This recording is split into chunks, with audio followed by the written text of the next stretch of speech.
Golden State Media Concepts Baseball Podcast. We cover everything Major League, from spring training to the World Series. We've got your favorite club covered, from New York to Boston to LA. This is the Golden State Media Concepts Baseball Podcast.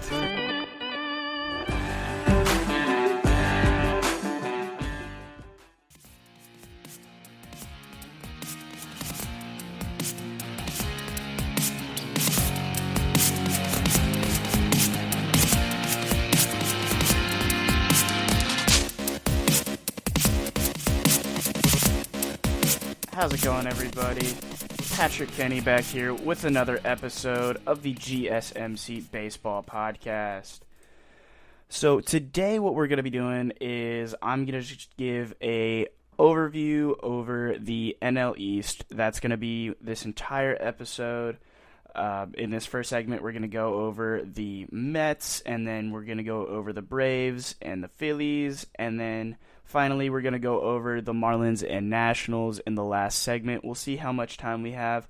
I'm not going to talk about the Marlins too much, but they do deserve to be spoken for a little bit at least, just because of how surprising their season was last year. But for right now, let's just get right into it.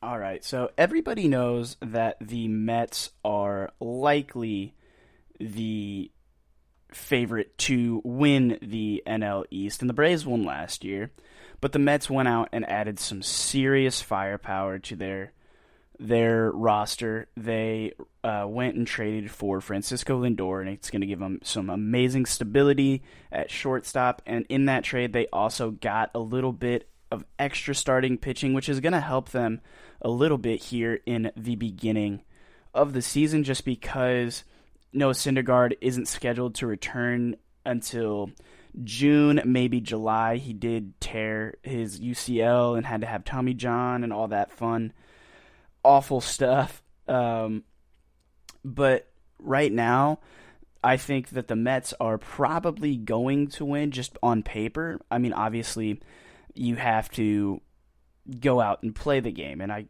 you guys are gonna. Everybody listening is going to hear me say that so much. But it's true, because just because they're favored on paper doesn't mean that baseball or just sports in general can't happen. So we're gonna go through the Mets starting lineup right here and figure out some potential issues with their lineup, but see where they're struggling, where they may struggle at, see where they might not struggle at. So they're definitely not going to struggle starting-wise. They have some amazing starting pitching, and right now their projected 2021 starters is Jacob deGrom as the ace, obviously one of the best pitchers, if not the best pitcher in baseball right now. Then you have Carlos Carrasco as the number 2 projected, Marcus Stroman as the number 3. And in there, you're also going to see some other guys try and fill in here or there. Right now, the Mets are probably going to roll with a 6-man rotation with David Peterson, Taijuan Walker, and Joey Lucchesi. And because of that, they are missing.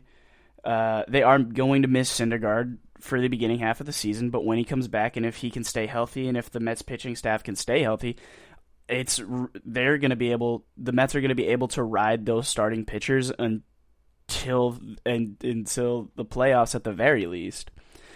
And deGrom last year, he only pitched 68 innings in 12 games with a four wins and 2 loss record, an ERA of 2.38 and a WHIP of a .96. He hasn't had a WHIP over 1 since 2017, and last year he actually struck out 104 batters, only walked 18 batters as well. It's honestly pretty impressive that he still struck out over 100 batters, even though he only pitched in 12 games.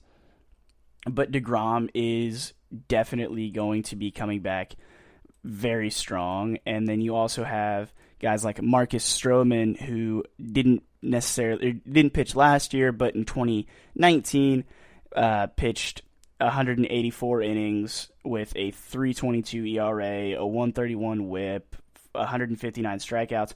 He's going to be a great number 3 or number 4 guy once Noah Syndergaard comes back. And once Syndergaard comes back, that's going to push down Carlos Carrasco. And Carlos Carrasco and Marcus Stroman, I feel like they're on similar levels, so to speak, just where they are.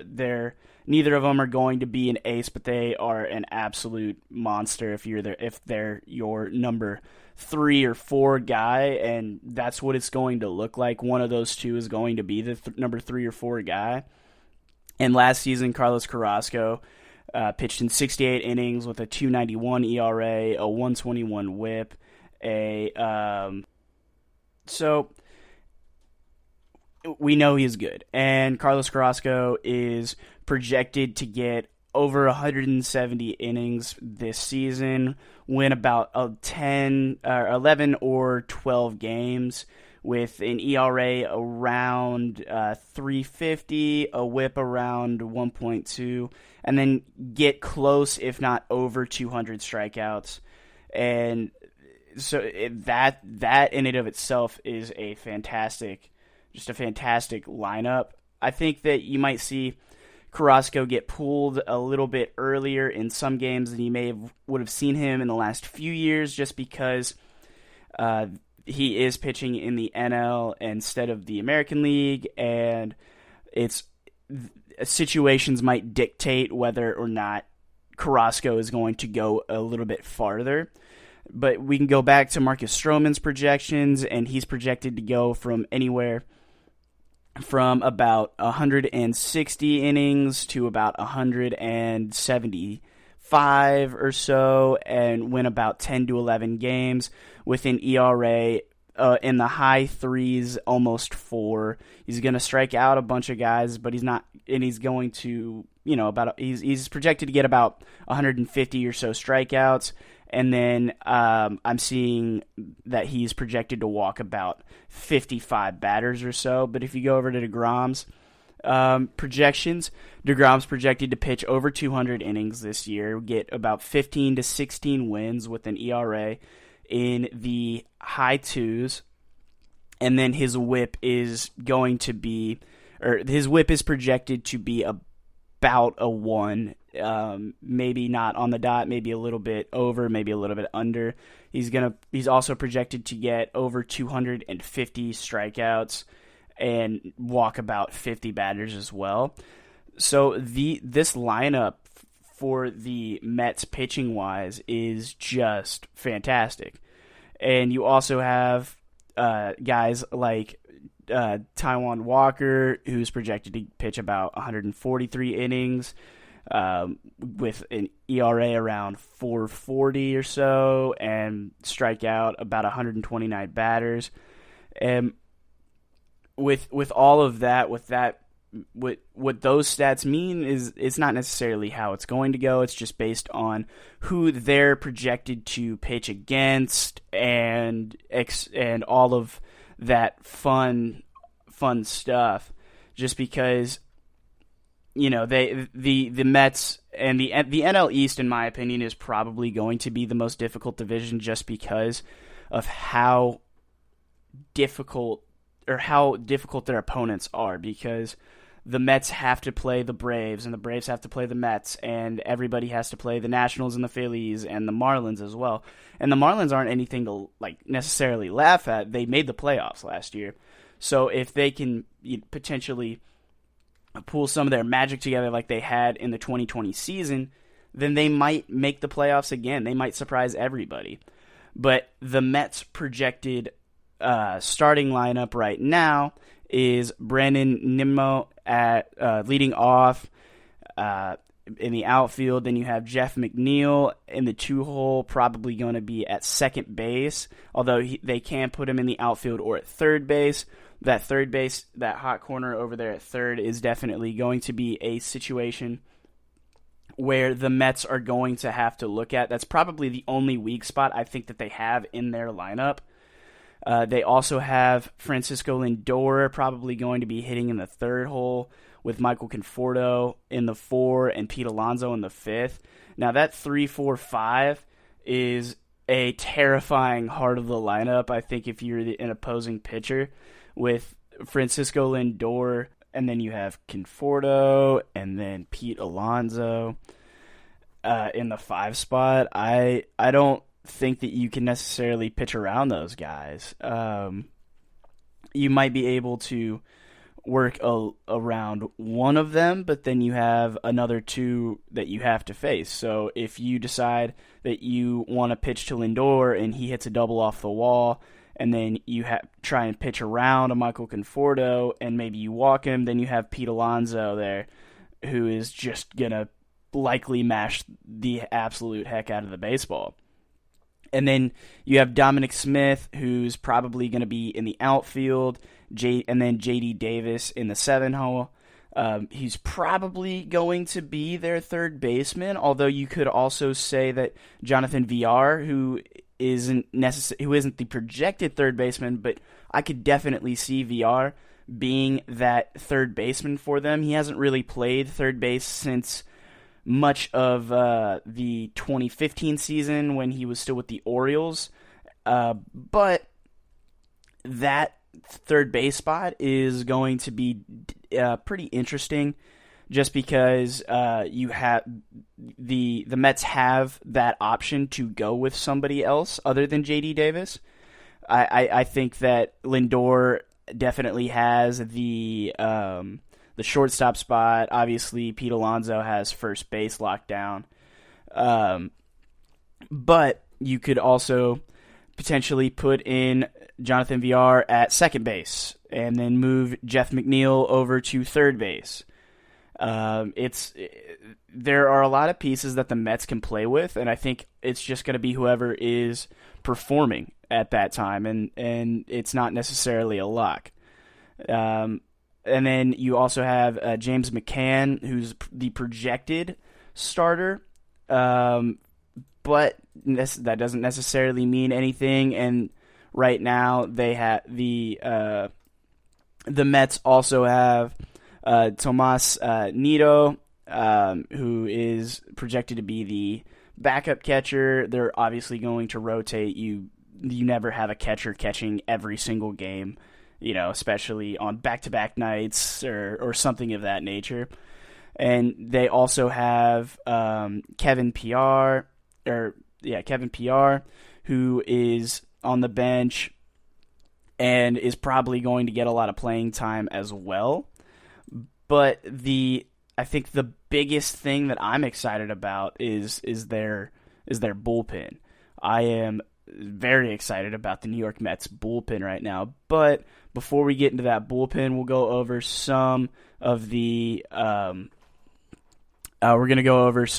projected stats for their starting lineup so far. So they have the Roto Champ has Brandon Nimmo projected at hitting about 248 with an on-base percentage of 372, which is very good for a leadoff guy. He's going to be getting on hopefully quite a bit, striking out a lot as well, but it does look like he's going to, at least he's projected to get on base quite a decent amount. And then Jeff McNeil in the 2 spot, he is projected to hit almost 300 with about 19 home runs, 77 RBIs. He's not going to steal a lot of bases, but he's also projected to get close to 600 at-bats. I don't necessarily know if he's going to get all 600. He'll probably fall a little bit lower, but he is definitely a guy that the Mets are going to play quite a bit. He's projected, like I said, to hit about 293 from Roto Champ, and then also hit about or get on base about 350. So he's not going to walk nearly as much as Brandon Nimmo, but he is going to get on base a decent amount, and he's not going to strike out a lot, though. He's going to put the ball in play, and that's what you want to see from your 2-hole hitter. And once you get your leadoff guy on, especially if your leadoff guy can get on close to 400% of the time, and then you get your number 2 hole to bunt him over, move him over in some form or fashion, and then you have that horrifying heart of the lineup with with Lindor, Conforto, and Alonso. Now Lindor is projected to hit about 30 home runs or so, get about 85 to 90 RBIs, steal about 20 bases or so. He's only projected to hit 266 though, which isn't great, especially not by his standards. But for a number 3 hitter, that's not terrible, especially if he is able to keep up with his projected on-base percentage, which is about 333. And he is a switch hitter as well, so it doesn't really matter if you have a righty on the line or on the mound, or if you have a lefty on the mound. He's going to be able to do it from both sides, and that's going to be a huge deal, especially late in games when you know you have the switch hitters of Francisco Lindor and Conforto back to back, and especially with that rule that the Major League Baseball implemented last year, where pitchers now have to face a 3-batter minimum before they're allowed to come out of a game. And I think that is going to be pretty interesting to see how teams pitch to that heart of the lineup, especially late in games. And Conforto is projected, if he can stay healthy, to hit about 261, get on base about 350% of the time, and then hit about 30 home runs or so. He's going to strike out quite a bit, but not as much as Pete Alonso is projected to strike out, and he's also going to walk a lot more than Pete Alonso. But Pete Alonso is projected to get about 106 RBIs, hit about 250 or so, and then get on base about 330% of the time. So fortunately for the Mets, it does look like they're going to be able to get on base quite a bit. And Pete Alonso is also projected, I shouldn't say expected, but he's projected to hit about 41 home runs. And everybody remembers how he broke onto the scene a few years ago and just absolutely mashed the baseball and broke the rookie home run record. So everybody knows that talent's there. And then you have Dominic Smith, who's probably going to be one of their outfielders, and he's projected to hit pretty decent for a 6-hole, hit about 260 or so. And then J.D. Davis is projected to also hit about 260, and James McCann is projected to hit about 241 or so. And that's going to be, but that's not a big deal. You don't necessarily need, obviously if you're a team, you want your catcher to be able to hit, but you're definitely going to sacrifice a catcher's offensive ability for his defensive ability. If you have a defensive catcher, it's going to be pretty crucial. All right, and real quick, we're also going to go over the Mets bullpen, and the bullpen is pretty ridiculous. They have Edwin Diaz as their closer, who's projected to get about 31 saves. You have Trevor May, who's projected to be one of their setup guys, who they just got from the Minnesota Twins. You also have Miguel Castro and Seth Lugo and Dylan Betances and Jacob Barnes, and the list honestly goes on. It's pretty crazy. And then you also have to be aware of Noah Syndergaard making a few appearances out of the bullpen when he's still trying to get back to where he is healthy and all of that fun stuff. But this lineup is pretty ridiculous. If I do say so myself, I think that there's a good reason that they have why they're looked at as the favorite to win the NL East this year. But that doesn't necessarily mean that they will win the NL East. They definitely have to go through the gauntlet of teams and talent that they have out in the NL East, with the Braves having one of the best young lineups in baseball, the Phillies having everything to prove this season, and the Nationals having everything to prove this season as well. And then the Marlins aren't a slouch team either. They just happen to play in one of the toughest divisions in baseball. So we're going to take a short break, and then in just a few moments, we're going to go over the Braves lineup. And then after the Braves lineup, we're probably going to go over the Phillies in the third segment. And then finally, we're going to talk about the Marlins and the Nationals. And we'll be back after this quick break.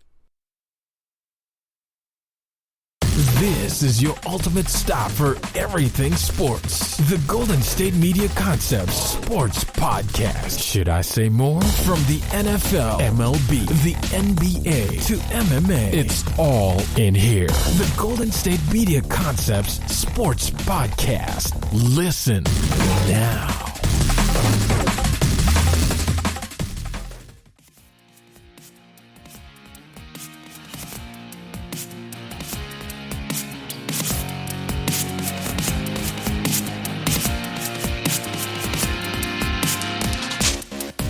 Welcome back in, everyone. I know everybody is loving listening to that music right there.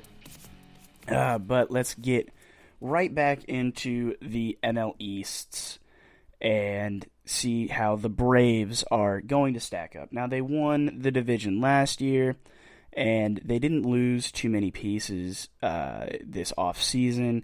They didn't necessarily add anything substantial. But with that being said, they still do have an absolute monster of a lineup. So their projected lineup right now is Ronald Acuna leading off, and then Freddie Freeman in the 2-hole, Marcell Ozuna in the 3 spot, and then we have Travis d'Arnaud in the 4 spot if you're a Braves fan, and Ozzie Albies at second base in the 5 spot, Dansby Swanson and Austin Riley, and then in the 8 spot they have Christian Patch, who's the projected probably maybe center fielder. We don't necessarily know. He might be in left field. There's not a whole lot that can go wrong necessarily. They do have Ender Inciarte, and he could definitely get some of those spots. They do have a decent starting pitching lineup. They have Max Fried, who's the projected ace of the team, but they also have Charlie Morton, Ian Anderson, Mike Soroka, Drew Smyly. So not names that are necessarily even... I don't necessarily know if they would be on the same level as the Mets or even Padres or something, but they have a decent starting pitching, and the Braves for the last few seasons have struggled to find a really good starting lineup or starting pitching depth, I would say, but they have some decent options here, and they also have a pretty decent bullpen as well. Will Smith being one of their setup guys, AJ Minter, another setup guy. They have Chris Martin as their closer, but Will Smith and Chris Martin are probably going to split some of the saves here and there. They also have Sean Newcomb, who could be a potential relief pitcher that they throw out there and get some decent innings in. You might see Carl Edwards Jr. also getting some similar pitching time to as Sean Newcomb. You might see a couple of those guys maybe get a couple starts here or there, but for the most part, they also have Josh Tomlin in relief. So their bullpen is, I think the key for the Braves this season is to get their team in a good enough position to where they can use their bullpen effectively.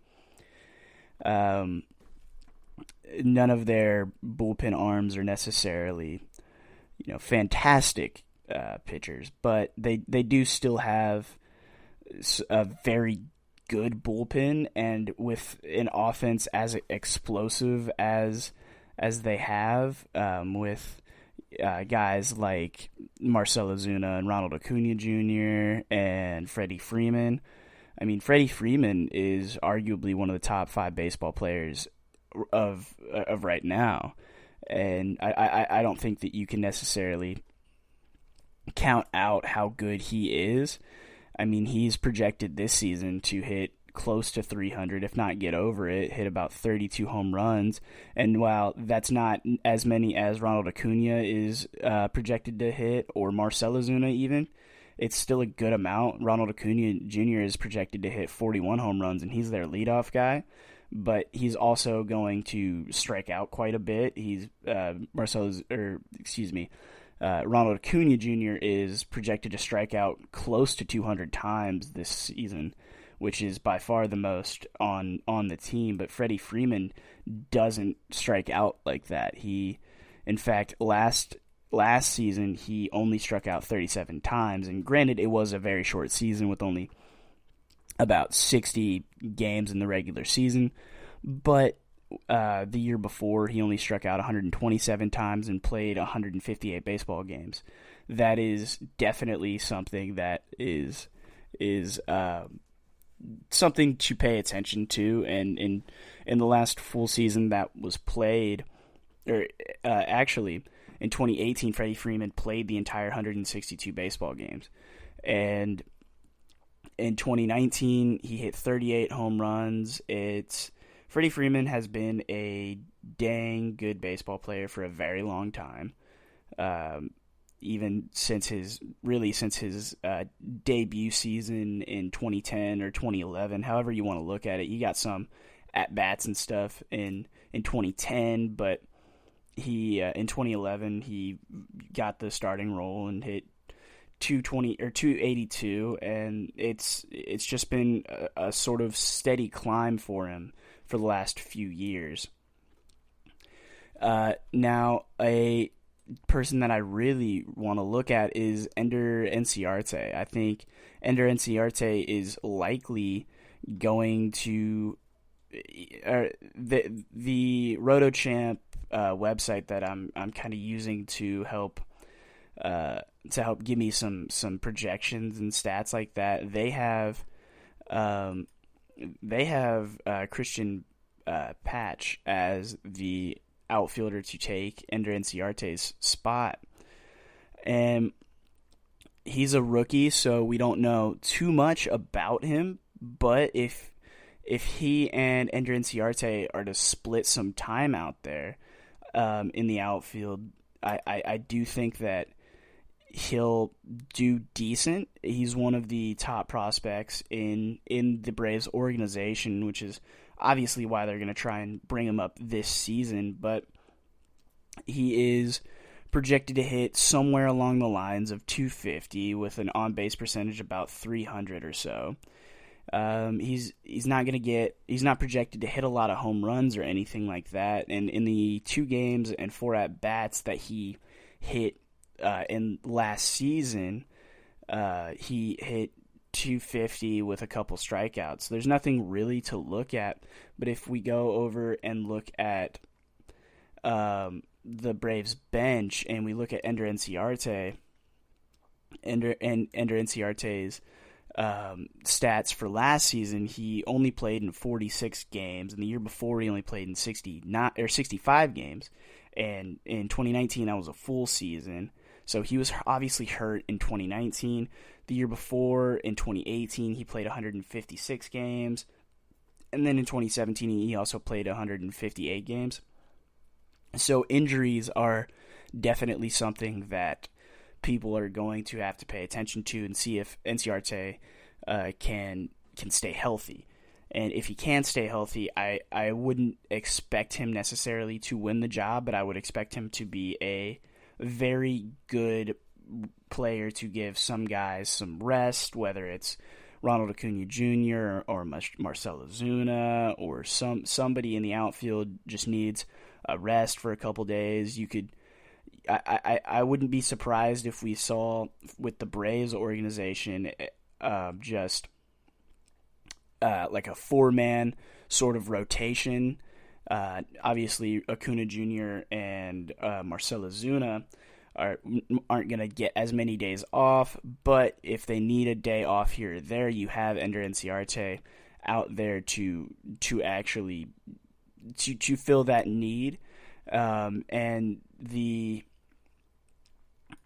Braves bench actually is pretty deep. They have Jason Kipnis at second base, who's going to be the backup second baseman. They have Pablo Sandoval, who has been in the league for what feels like a very long time. But they also have William Contreras as the backup catcher. And they have Abraham Almonte as a designated hitter. So he'll probably get some time if during interleague play or something of that nature. But the Braves bench is actually very deep. It's kind of the opposite of what we're looking at if you're looking at it, the Mets versus the Braves, because the Mets have a very good starting lineup, just like the Braves do, and vice versa. But the Mets don't have that much depth. And the Braves have a lot of depth. They also have Jake Lamb and Alex Jackson. Those guys. Alex Jackson is probably going to be their backup catcher, and Jake Lamb, who can fill in at third base or first base, is going to give them some much needed help, I would tend to say. And you also have to consider some of the guys that they could pull up from the minor leagues. They have Scott Schleber, who is an outfielder.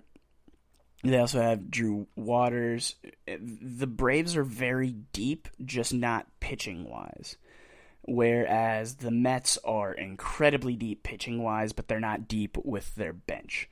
And that might actually be a very good benefit for the Braves. It could cause them to win a few games that they might not necessarily win if they didn't have the depth that they need, because they can use so for example, say they have a team, or they're in a late inning game, and it's going into extras, and they can then plug in a player here or there if they need some speed off the bench, and then, or if they need to go to a different guy from the bullpen, they can easily place in a Jason Kipnis in the spot of that pitcher in the lineup, and then not think twice about it because they have so much depth back on that bench. It's just going to be very interesting to see what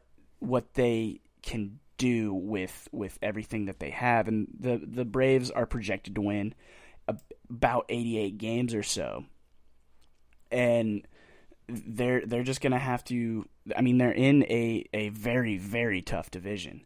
It's pretty ridiculous, honestly, how tough this division is, because you could easily split this division down four ways with the Braves, Mets, Nationals, and Phillies, and any one of these teams could end up winning the division. Any two of those teams could end up with the wild card. It's just going to be an utter brawl at some point. We have to actually go out and watch them play the baseball. Like, the gas bag in me, so to speak, isn't usually too excited about all of the what should happen or what is going to happen. I do love that's the thing about baseball, is even though you might have the better team, you might not win that night. So on paper, it's fantastic, these two teams up against each other. Like for example, the Braves starting pitchers are projected to Max Fried is projected to win 13 games, Charlie Morton 12 games, Ian Anderson 10, Mike Soroka 9, and then Drew Smiley and Kyle Wright with 6 and 7, both of them with 6 losses apiece. Max Fried with 9 losses. Charlie Morton and Ian Anderson with 8 losses apiece. It's these guys are very, very talented and very good at what they do.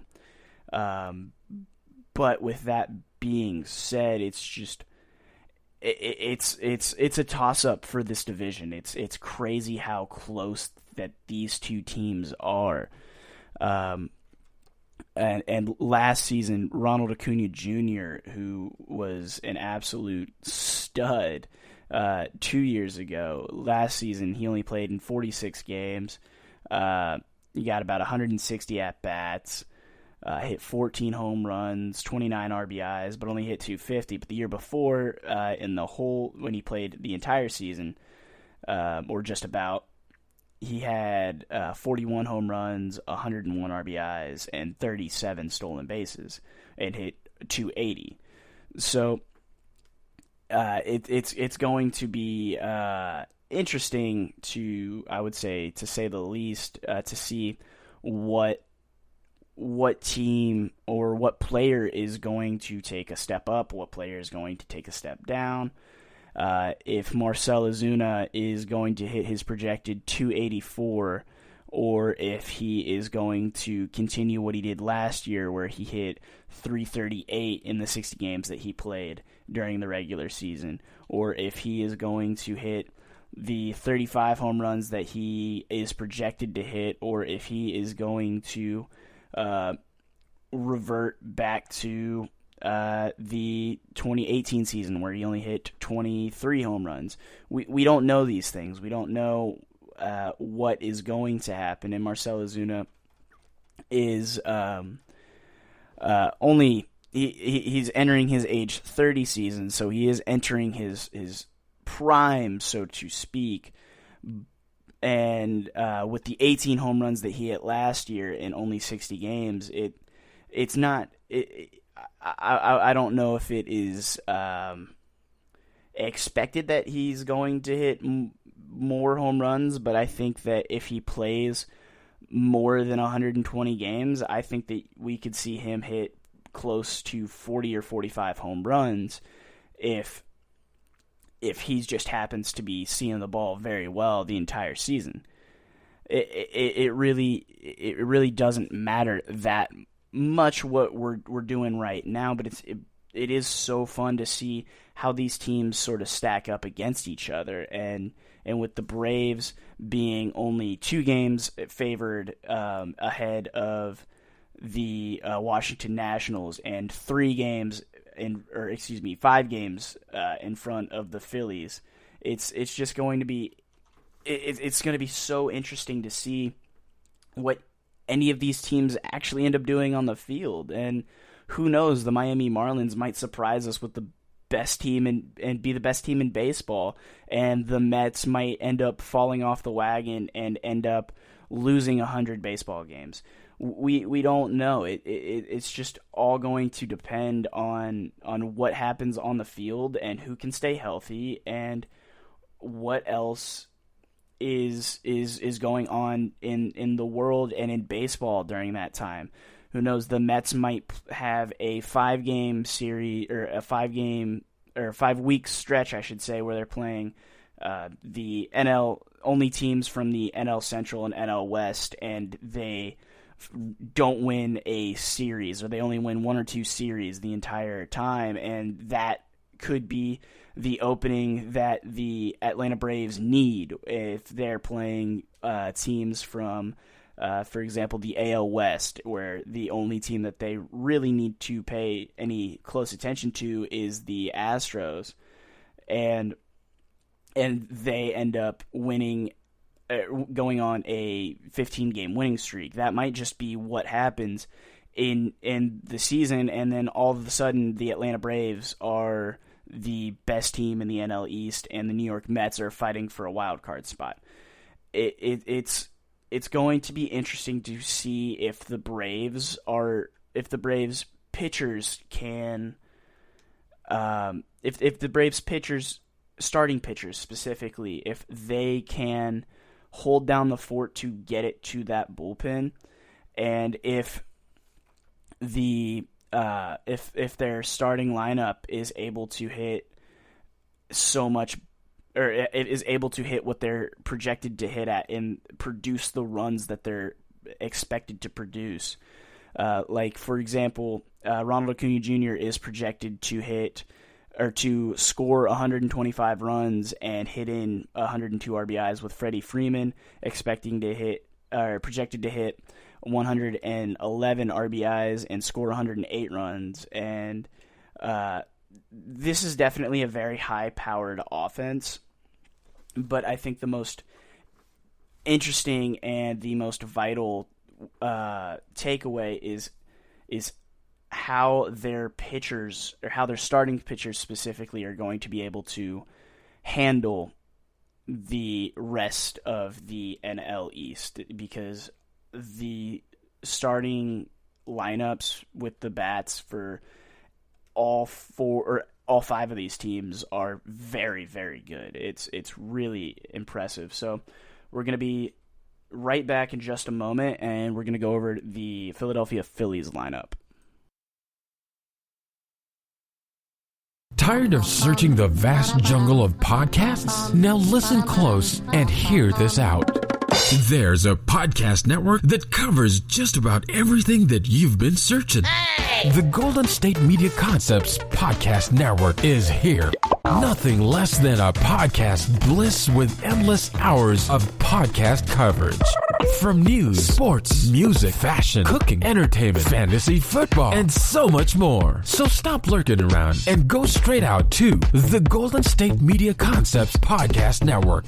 Guaranteed to fill that podcast itch. Whatever it may be. Visit us at www.gsmcpodcast.com. Follow us on Facebook and Twitter, and download us on iTunes, SoundCloud, and Google Play.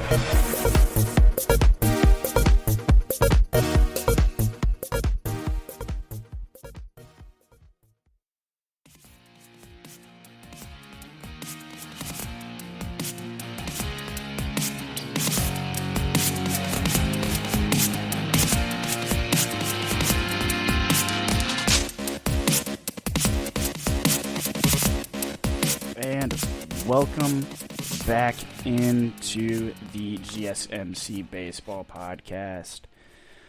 Patrick Kenny here with your third segment of today's episode. So right now we're going to be going over the Philadelphia Phillies. They're projected to finish between third and fourth in the division. Nobody is projected to be as low as the Marlins, but they are projected to, I don't want to say underperform necessarily, but I do think that this team has the biggest hill to overcome. I mean, they have a fantastic starting lineup. I mean, just right now their projected lineup is Andrew McCutchen, Alec Boehm, and Alec Boehm's probably going to be either at probably about third base. Because the Phillies also have Rhys Hopkins at first, but he's going to be in the 4 spot. So Bryce Harper in the 3 hole, likely in right field. McCutchen obviously center field. JT Realmuto, who was a big re-sign for the Phillies. A lot of people weren't necessarily expecting him to re-sign, but he got a decent deal a few weeks ago from the Phillies, and that's going to be a good spot for him. The Phillies also have Gene Segura, Roman Quinn, Didi Gregorius in their projected starting lineup.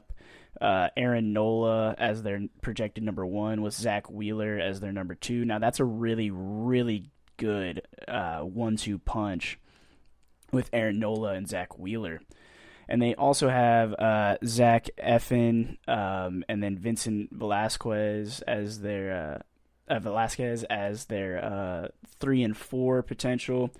But they also have Ivan Nova as a potential like 6-man kind of guy, and Chase Anderson as well, and as Spencer Howard those three guys are going to be trying to fight for that number 5 spot. And it's going to be pretty interesting to see if the Phillies are going to be able to just perform to what they've kind of built themselves up as. They haven't done well since signing Bryce Harper, but that doesn't necessarily mean that they're a bad team. They did lose Jake Arrieta in the offseason. Arrieta went back to the Chicago Cubs, so they took a hit there, but re-signing JT Realmuto, I should say, is a huge step in the right direction for this team, and they have a really good defensive team. Not necessarily a good hitting team. Like, they're probably going to hit as a team somewhere in the low 250s is probably what I'm expecting out of them. Just because this team does strike out quite a bit, other than Gene Segura and Didi Gregorius, like everybody else on the team strikes out quite a bit. Bryce Harper is absolutely included in that, but Bryce Harper also draws a lot of walks, and he also hits the absolute heck out of the baseball. Bryce Harper obviously is one of the top paid players in all of baseball, and I think that if he steps back into what he was once viewed as a few years ago, I would say before he signed that massive contract, I think back if Bryce Harper can get back to an MVP level self, and you have Andrew McCutchen, if McCutchen can give you a really good defensive output in center field, cover a little bit more ground to right field. That way Bryce Harper doesn't have to focus that much necessarily on the defensive aspect of the baseball, and he can then focus a little bit more on his with his bat. But this team is going to hit a lot of home runs. That is for sure. RotoChamp has McCutchen projected at hitting 23 home runs, Alec Bohm hitting 19, Bryce Harper hitting close to 40, Rhys Hopkins hitting over 30, JT Realmuto hitting 25 bombs, and Didi Gregorius hitting about 25 bombs as well. And then their second baseman or their third baseman with Gene Segura hitting about 15 home runs. This team is going to get the ball out of the ballpark, that is for sure. But if Bryce Harper, I think, is able to build on his 2020 season where he hit 268 and try and get back to where he was in his 2017 season where he hit 319, or even this 2015 season where he hit 330, Bryce Harper could definitely, I think, it's a team sport, but I think if Bryce Harper is able to play up to his level of or to what we know that Bryce Harper can play at, if Bryce Harper is able to get to that next level that he seems to be struggling to maintain playing at such a great level, I think that I think the rest of the team will follow suit. I think this team, it has a good mix of youth and veteran status. I mean, Bryce Harper is only 28 years old this season. He still has a long way to go, but if he's able to get back into where he to get back to where he was just a few years ago, hitting over 330, I think that he could win another MVP, and then Andrew McCutchen, if McCutchen can get back to his sort of status where he was, just a few years ago, where he was hitting close to 280 and stole 11 bases, hit 28 home runs. I think that will help him. He did have some injuries back in 2019 where he ended up only playing 59 games, but last season he played 57 games and hit 10 home runs in the 217 at-bats that he had. He hit 250 last year. McCutchen for a while was a very, very good hitter, hitting over 300 for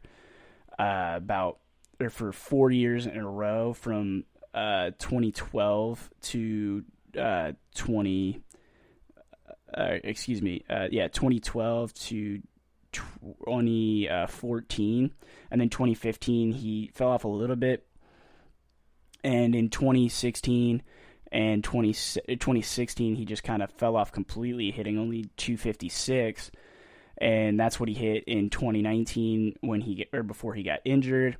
And in 2018, he hit only 255. But in 2017, McCutchen hit 279. So if McCutchen, I think, can get back to where he was a few years ago, or just a little bit closer to where he was with that and Bryce Harper, if Bryce Harper can play at the level that everybody knows that he is capable of playing at, I think that it is going to be a huge, huge, huge advantage for the Phillies. But let's get into their bench as well. Their bench is not anything that you would really be excited about. They do have Ronald Torreyes and a few other guys like Travis Janikowski, Jeff Mathis, Matt Joyce, Scott Kingery, and Adam Halsey, Brad Miller, but these are guys that are definitely platoon guys. They're not going to hit very well. They're kind of only there for depth. So that's one of the biggest issues with the Phillies. And another issue that I would say is probably their bullpen as well. The Phillies are very, very strong with their starting pitching and with their starting lineup, but that's about it. Once you get past their bullpen, their best pitcher is maybe Archie Bradley, who last season Archie Bradley did very good last season. He had an ERA under 3 at 2.95. He only pitched in 16 games last season, but it was a short season. But the year before that, he struggled a little bit. He had an ERA about 3.50 with a 4-5 record, and he had only 18 saves in that season. And in 2020, he only had 6 saves out of the 16 games that he pitched in. So Archie Bradley is starting to get up there. They do also have Jose Alvarado. Alvarado's probably he's probably going to be their go-to guy out of the bullpen.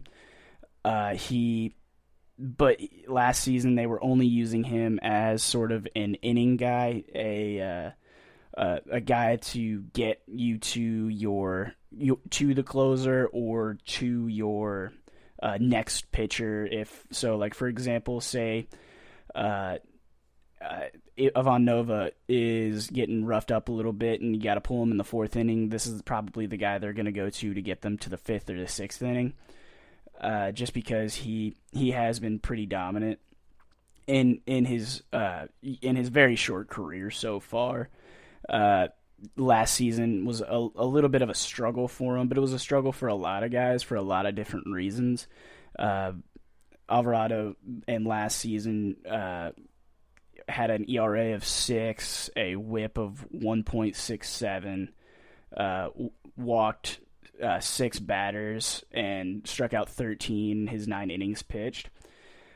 But that doesn't necessarily mean that it's going to be a tough season for him. a lot of the projection or organizations or websites or whatever they are have him pitching pretty decent, appearing in anywhere from 16 innings or all the way up to about 60 innings, with an ERA around the high threes, a decent whip, not too many walks, and a couple saves here and there. But other than that, they have two closers listed on their roster with Hector Neris and Tony Watson, and Hector is entering his age 32 season, so he's should be prime for some saves if he is able to be in his prime. But last season he had an ERA of over 4.50. He pitched in 24 games, 21 innings, with a 2-2 record, and had 27 strikeouts, 13 walks, and 5 saves. But if you look back at the 2019 season, where it was a more normal season, he had 67 innings pitched with a 2.93 ERA, a 1.02 whip, 89 strikeouts, 24 walks, and then 28 saves. So it's really just going to depend on what he's able to do. And then if you look at Tony Watson is entering his age 36 season. Last season he pitched in 21 games, had 18 innings total pitched, had a 2.50 ERA, and a .89 whip with only 15 strikeouts and 3 walks. So I think, and in 2019 he pitched in 60 games, 54 innings pitched, with an ERA at 4.17, a whip at 1.26, 41 strikeouts, and 12 walks. So I think that he might be the Phillies setup guy. I think that would be a pretty good spot for Tony Watson to come in and set up for Hector Neris. And I mean, this bullpen isn't great. It's not great, and it definitely needs some help. But I think that if you're a Phillies fan, you just got to be ready for either a very, very fortunate season or a very disappointing season. I mean, you do have Zach Wheeler and Aaron Nola, but aside from that, you have Zach Eflin, who is entering his age 27 season. Last year he had 59 innings pitched in 11 games, had a 4-2 record with a 3.97 ERA, struck out 70, which is pretty good. But the year before he had a 4.13 ERA in 163 innings pitched, and he struck out only 129. So I don't know if he's going to be a strikeout guy like he looked like last season. Last season he was striking out a whole lot more batters than he usually does. So that is something that you could look at. If Eflin isn't letting the other team hit the ball, I think that the Phillies are definitely going to be better when he's on the mound. But with that being said, I don't know necessarily if the Phillies are going to be where their fans and where their organization expects them to be. They do have Dan Straley signed to a minor league deal, but it's unlikely that he'll make the team or get called up. And aside from maybe Matt Moore, who is also signed to a minor league deal, he is one of the top prospects for the Phillies. Even though he is about to enter his age 31 season, he has pitched quite a bit in the bigs, but he is on the team, or he is signed to a minor league deal right now. So it's not like all hope is lost for Philly fans. But with that being said, I think the Phillies are going to have to make a move to get some more bullpen help.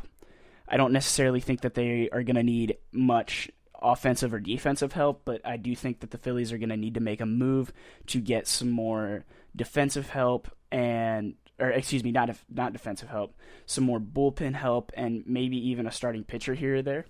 And I think that the Phillies could be one starting pitcher away, and another episode or another bullpen pitcher, another guy out of the bullpen that they can trust. Maybe two guys out of the bullpen that they could trust away from being the contenders that they're so close to being. But like I said a few minutes ago, it's like if Bryce Harper is back to where his MVP level space, or back to where he was MVP wise a few seasons ago, where he was one of the best players people had ever seen, that could easily be the difference between them missing and making the playoffs. It's as simple as that. And in just a minute, we're going to be right back with a little bit of Marlins talk and then a little bit of the Nationals talk to end the show. We'll be right back in just a second. Want to know the latest in soccer? Then listen to the Golden State Media Concepts Soccer Podcast. From MLS, the World Cup, and the Premier League, we've got you covered. The latest updates, the hottest matches, and news on the league's top players. It's the Golden State Media Concepts Soccer Podcast. David Beckham scores the goal to take England all the way to the World Cup finals. Listen now.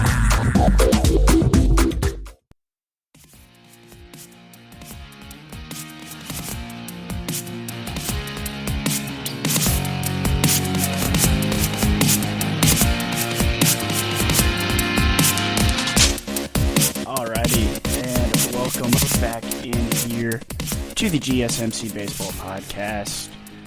So in this last segment, we're just going to be quickly covering the Miami Marlins and seeing how they're going to break down. And they actually have a pretty decent lineup, if I do say so, just looking at it just off the top. But they are playing in what I think is the most difficult, definitely the most difficult division, I think, in baseball this year. With the Mets, the Braves, the Nationals, and the Phillies as well. So RotoChamp is only projecting them to win about 69 or 70 games this year, but they do have a decent chance at pulling something out of a hat and ending up at a decent, I would say there is a very good possibility that the Miami Marlins end up making the playoffs in a wild card spot. I mean, they have a decent starting lineup, actually. They have Corey Dickerson and Starling Marte as their 1 and 2 guys, or the leadoff and 2 hitter. Dickerson is projected to hit about 18 home runs and hit about 270. Starling Marte around the same thing. They have Jesus Aguilar at first base and Adam Duvall in probably left field. In their 4-hole, the cleanup spot. And then they have Brian Anderson and Miguel Rojas. And then at second base, they're probably going to struggle a little bit with Jonathan Berti. And then at catcher, they have Jorge Alfaro. And off the top, it's not a bad lineup. It's really not. They definitely have some speed with guys like Starling Marte, and they definitely have a little bit of power with guys like Adam Duvall and Jesus Aguilar. And their pitching is actually relatively decent as well. They have Sandy Alcantara, who's projected to be their ace. And they also have guys like Pablo Lopez and Sixto Sanchez. Now, Sixto's is, I think, probably has the best bet at becoming their ace. I don't know if he is there just yet. Last year was his first actual year in the bigs. He pitched in 7 for about 39 innings or so with a 3-2 record, a 3.46 ERA, and 33 strikeouts.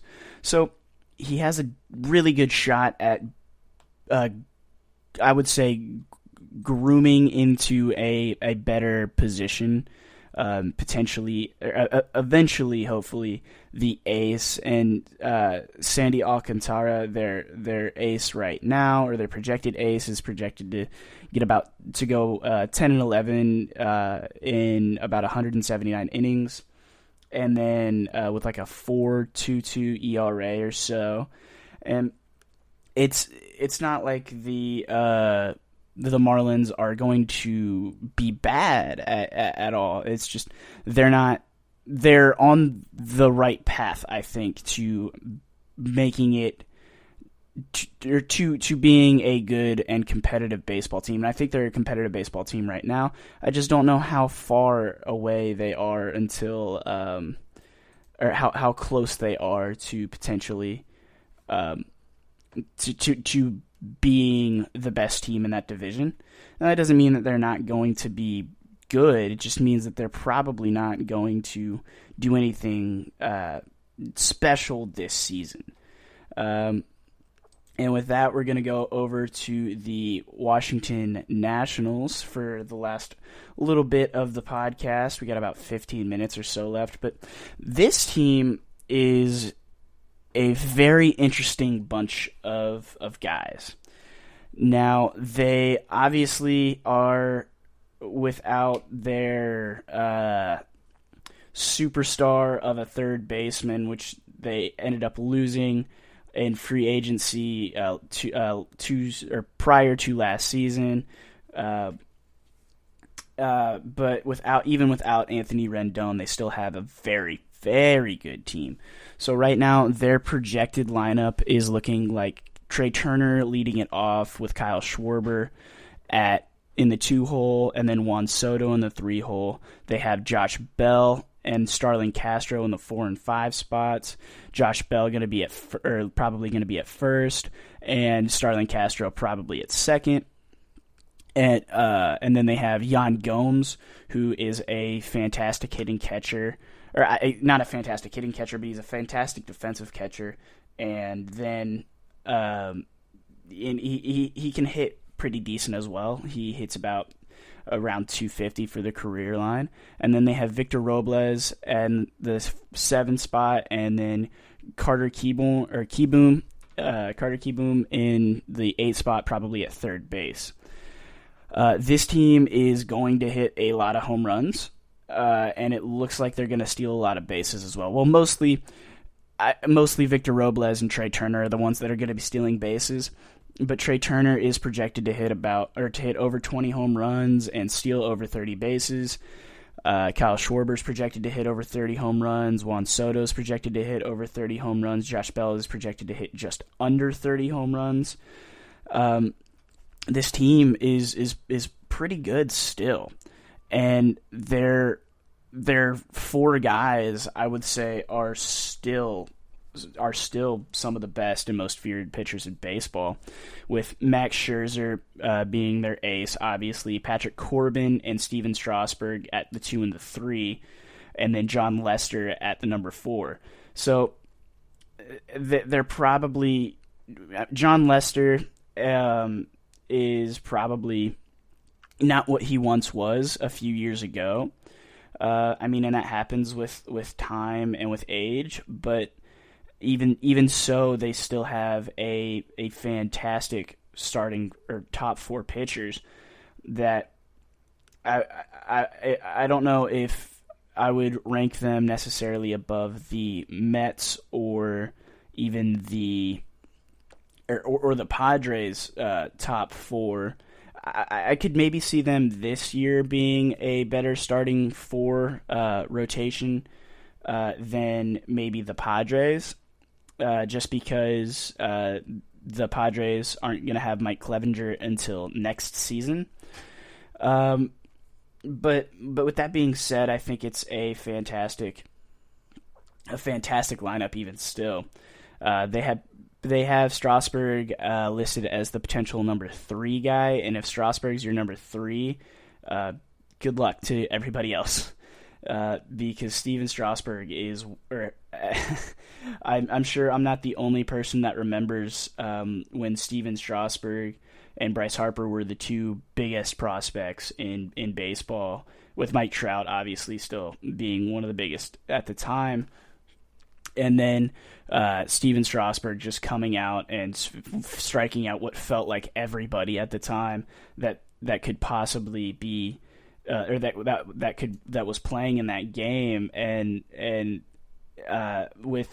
he has had injury issues, and in the past he has also shut himself down so that way he doesn't get hurt and he becomes a better pitcher for longer. And can throw better later into the season, which is it makes sense. It does make sense. And their bullpen is actually fairly decent as well. Although I will say that I am not a huge Brad Hand fan. They did just recently sign Brad Hand. As an Indians fan, the last few seasons watching him close some baseball games has been pretty anxiety riddled for me, but he's still a very good pitcher. He's still going to get you a lot of saves. He might give up a couple runs here or there, but if for the most part he's not going to blow many saves, it might be close, but he'll definitely get you. He'll definitely save a few baseball games, or quite a bit of baseball games. And they also have Daniel Hudson and Austin Voth, who Austin Voth could be one of their starters if the Nationals go with like a 6-man rotation kind of thing. But their bench as well is actually pretty decent. They have Ryan Zimmerman coming off the bench likely this year. They also have Alex Avila, who's going to be probably splitting time with Yan Gomes. And they also have Luis Garcia, who is going to play and split some time at second base. They have Josh Harrison, who can play third or second base. And Jordy Mercer as well. So this team is actually very deep, at least bench-wise. And they also have Wellington Castillo in the minors, so the Nationals might potentially roll with 3 catchers this season instead of just 2 on the roster, and that could be Wellington Castillo, or that could be Adrian Sanchez, or excuse me, Tres Barea, and Tres would be a rookie this season, but he's still a decent prospect that the Nationals have, and they might end up going with instead of Wellington Castillo for that third catcher role. But the one thing I really want to look at is, I can't really find a problem necessarily with their lineup. It's getting kind of old. Their lineup is aging quite a bit. But I think that with a productive, and by productive I mean expected Juan Soto, if Juan Soto can stay healthy this season and he can hit what he's projected to hit, which is over 300, and hit 38 home runs, I think that any game that the Nationals are playing automatically becomes a must-watch situation, just because even though Major League Baseball has the longest regular season in any sport, at least that I'm aware of, they definitely have it definitely makes the games matter a little bit less, but also a little bit more at the same time, because baseball can go one or two ways, and they might get on a hot streak. For example, if the Miami Marlins and the Nationals are playing a back-to-back, a home and home, and the Nationals just come out guns blazing and win 6 straight games in a row, that's going to put them at a much better situation, especially if Juan Soto is still doing the things that Juan Soto does, and then all of a sudden the Nationals are riding hot and they can't lose for 2 weeks. And I mean, baseball just happens sometimes, and that's really the most. That's just really all I can say about these projections and things like that. It's not because these teams aren't any good. In fact, I actually love all of these teams. I think that all of these teams are in very good spots. It's just for some reason unfortunately for them, they all play in the same division, and which automatically is going to leave out a couple teams. And we're not even looking at teams from the NL Central or the NL West that could potentially grab a wild card spot yet. We're just looking at this division and how stacked this division is. I mean, a few years ago, if you saw Trey Turner, Kyle Schwarber, Juan Soto, Josh Bell, Starlin Castro, Yan Gomes, and Victor Robles as the first 7 guys in your lineup your pitching rotation was Max Scherzer, Patrick Corbin, Steven Strasburg, and John Lester, you were for sure going to win the World Series. But baseball's funny like that. It can change with literally the swing of a bat. That's how fast things in baseball can change. And this is a very good team, but like the Phillies or the Braves or even the Mets, you just don't know what's going to happen necessarily. You don't know if one team is just going to, for whatever reason, we don't know if the Marlins are just going to have the Braves number all season and the Braves only win 2 games against the Marlins all year. It's something that is very interesting to see and to potentially look at for the future. And the Nationals specifically, I think, even more so than the Phillies, I think I think the Nationals are built to win now, and I think if they don't at least make the playoffs now, I think that they're probably going to have to blow up what they have and kind of rebuild and look to the future. I don't necessarily think the Phillies need to do that just because of how young they are and how close they are. It feels to being one of the dominant teams in the NL. But I think the Nationals, just 2 years ago when they won the World Series, they just caught fire at the right time, and so I think more so the first 2/3 of the Major League Baseball season is just actually trying to keep yourself in the hunt for as long as possible. Because if you're in the hunt still in August, you definitely have a shot to making the playoffs or to see what you need to work on in the offseason and stuff like that. But that is going to do it today, y'all. I want to thank you guys for listening.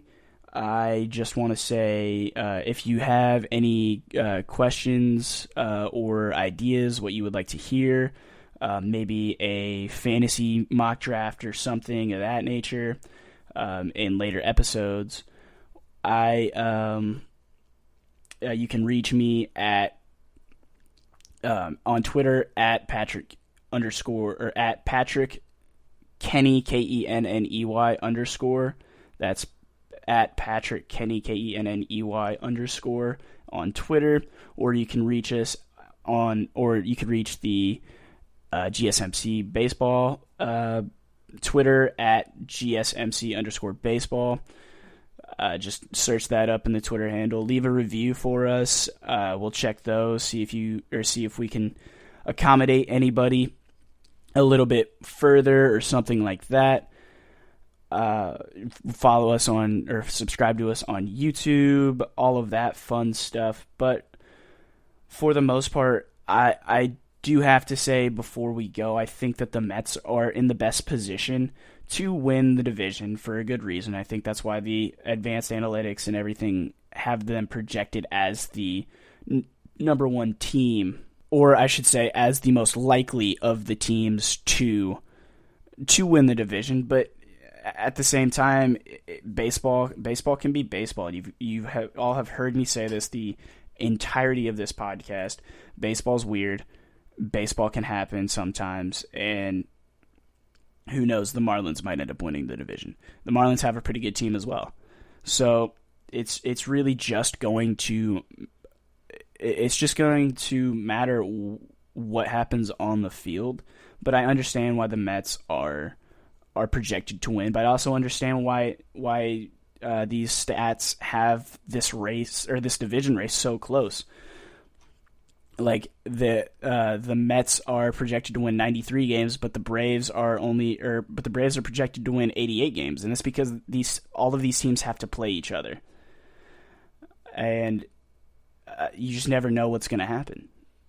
And with that being said, guys, I'm Patrick Kenny. This has been the GSMC Baseball Podcast. Thank you all for listening.